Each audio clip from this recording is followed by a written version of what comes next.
নমস্কার, আমি প্রণমী। আমার একটা মিষ্টি মিনি ব্লগে আপনাদের সবাইকে স্বাগত।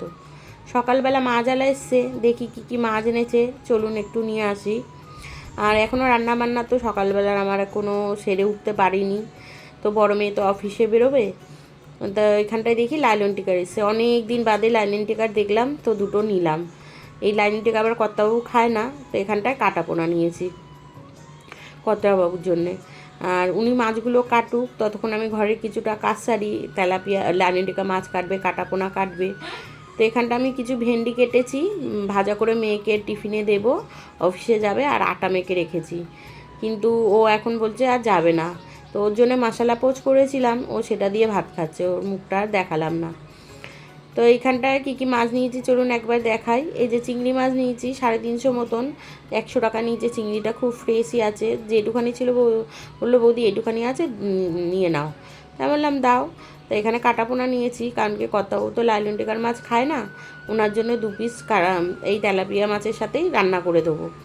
আর কিছুটা মাছের তেল আছে, ভাবছি একটু পেঁয়াজ কাঁচা লঙ্কা রসুন ফোড়ন দিয়ে একটু ভেজে নেবো।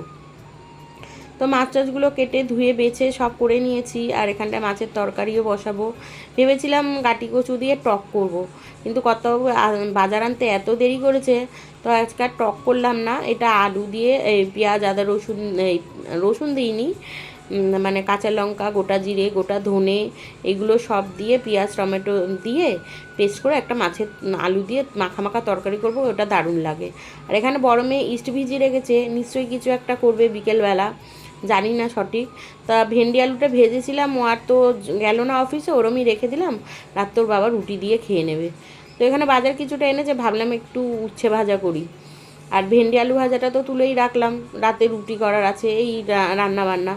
তো উচ্ছে ভাজাটা করব বলে উচ্ছেটা কেটে নিই আগে, আর ভেন্ডি আলুও কেটে নিয়েছিলাম চিংড়ি দিয়ে করব বলে।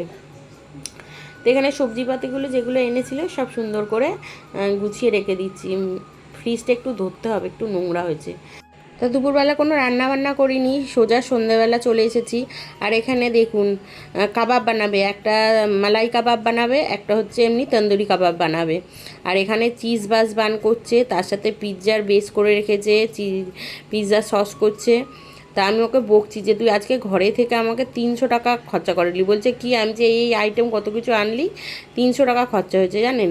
তারপরে তো বাদ দিন, ওর বাবা চিকেন এনে দিয়েছিলো, তো এইটা চিজ বান করেছিল, দারুণ হয়েছিল খেতে। আপনারা যদি এটা রেসিপি চান আমাকে কমেন্টের মাধ্যমে জানাবেন, আমরা দিয়ে দেবো। তাহলে ভিডিওটা ভালো লাগলে লাইক শেয়ার অ্যান্ড কমেন্ট করবেন। টাটা।